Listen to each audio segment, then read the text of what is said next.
जय गुरुदेव।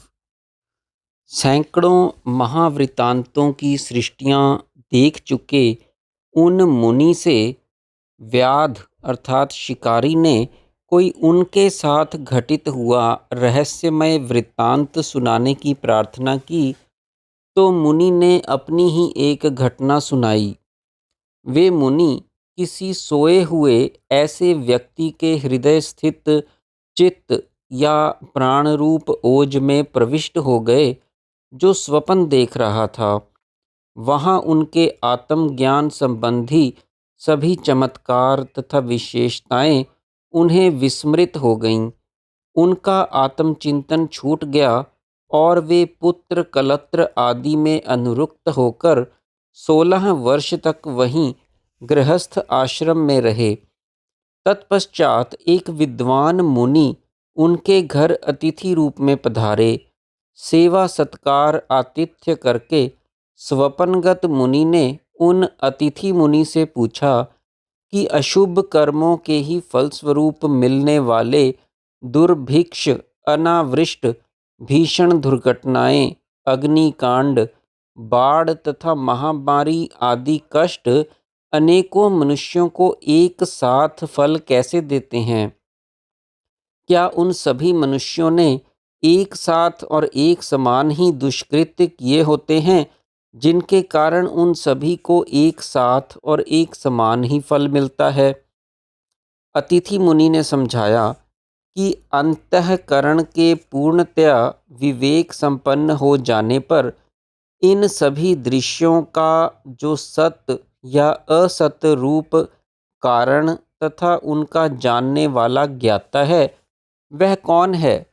तुम कौन हो? इस जगत में कहाँ हो? यह दृश्य क्या है? क्या सार है और क्या असार है? तुम यह सब क्यों नहीं विचारते हो? तुम यह क्यों नहीं समझते कि यह दृश्य मात्र सभी कुछ स्वप्न ही प्रतीत होता है? मैं तुम्हारे लिए स्वपन पुरुष हूँ और तुम मेरे लिए स्वपन पुरुष हो। यह जगत निराकार, अनिर्वचनीय, अनादि और कल्पना से परे अकल्पनीय ही है। विवेक विचार से समझने पर स्पष्ट पता चलता है कि यह सृष्टि, जगत और दृश्य सब चिन्मात्र आत्मा में कांच की चमक के समान मिथ्या स्वपन मात्र ही है।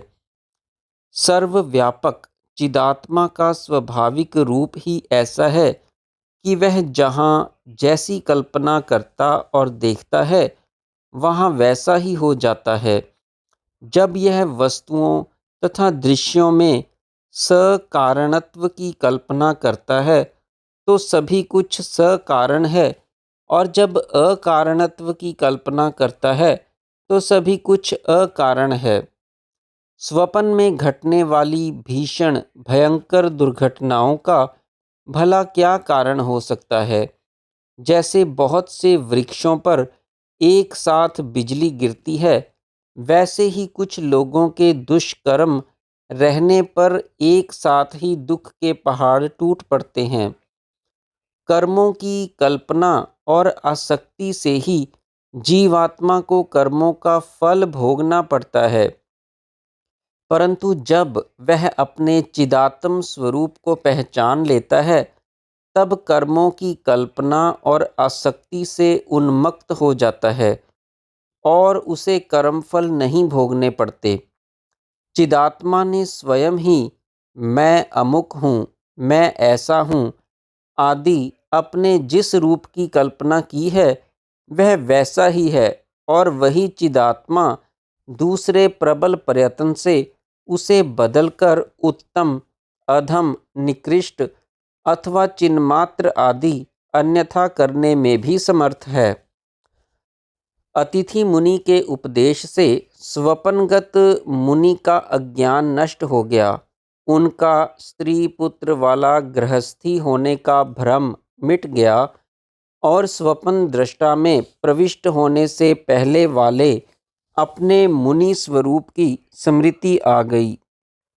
उन्होंने पास बैठे मुनि को दिखाते हुए शिकारी को बताया कि ये ही वे उपदेष्टा मुनि हैं।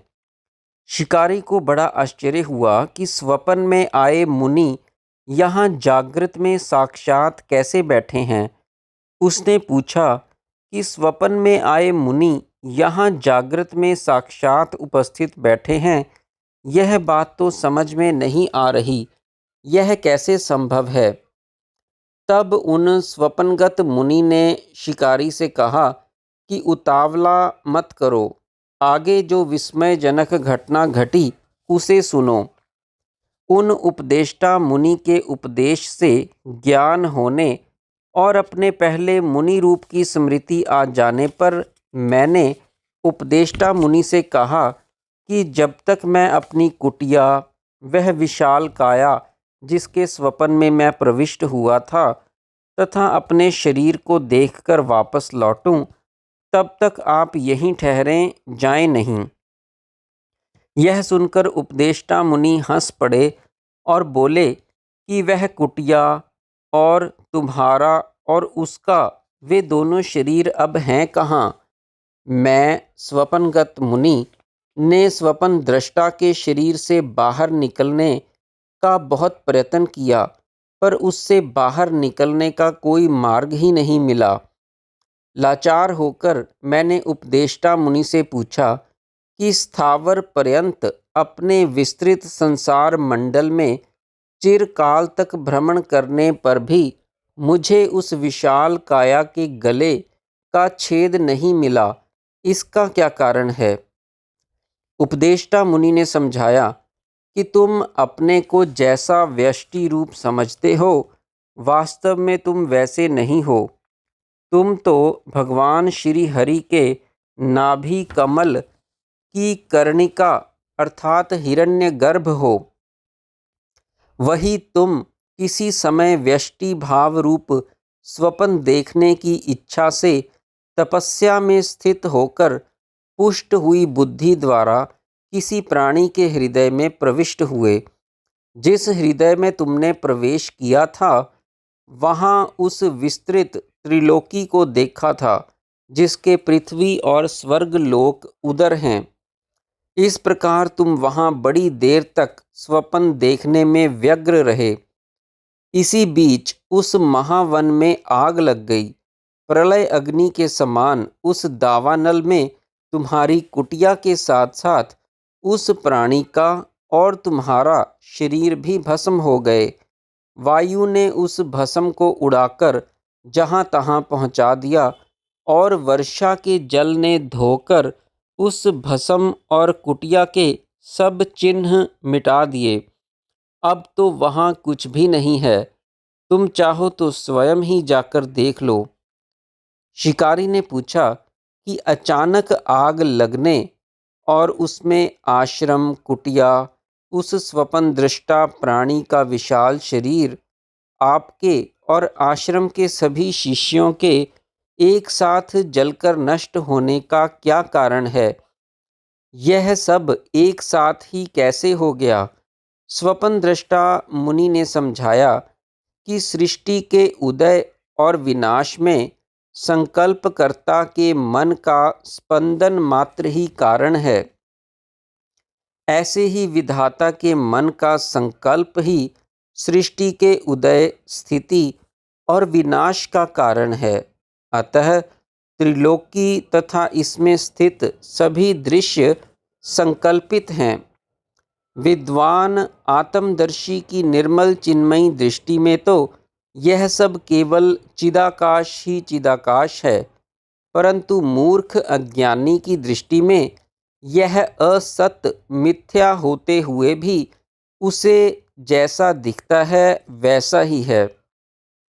मन में व्यापार, संकल्प, विकल्प शांत अर्थात मनोलय होते ही दृश्य जगत भी शांत अर्थात विलीन हो जाता है। इससे स्पष्ट सिद्ध है कि जगत के सभी दृश्य संकल्प विकल्पात्मक चित्त के ही कार्य हैं, अन्यथा चित्त के विलीन होते ही इनका भी विलीन होना कैसे संभव होता है। जैसे कूप, तड़ाग, सागर में रहने वाले जीवों को अपने अपने स्थान का ही ज्ञान रहता है, अन्य के स्थान का ज्ञान अथवा दर्शन नहीं होता। वैसे ही असंख्य सृष्टियों के प्राणियों को अपने अपने संसार का ही ज्ञान होता है, अन्यों के संसार का ज्ञान तथा दर्शन नहीं होता।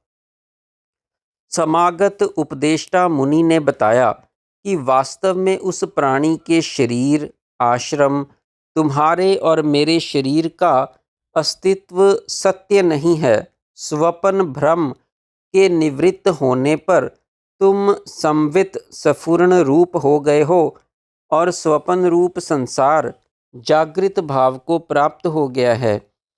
अतः अब हम सभी परस्पर एक दूसरे के लिए स्वपन पुरुष ही हैं। आदि मध्य अंत से रहित चिद्घन चिन्मय आत्मा की चंचल स्वभाव चित्ती ही आकाश में फैली पसरी सुनहरी धूप की तरह अनेक शुभ अशुभ चित्र विचित्र सृष्टियों के रूप में पसरी हुई है। वस्तुतः तो यह चित्ती का विकास भी नहीं है, बल्कि स्वयं चिन्मय आकाश ही इस रूप में स्थित है। जय गुरुदेव।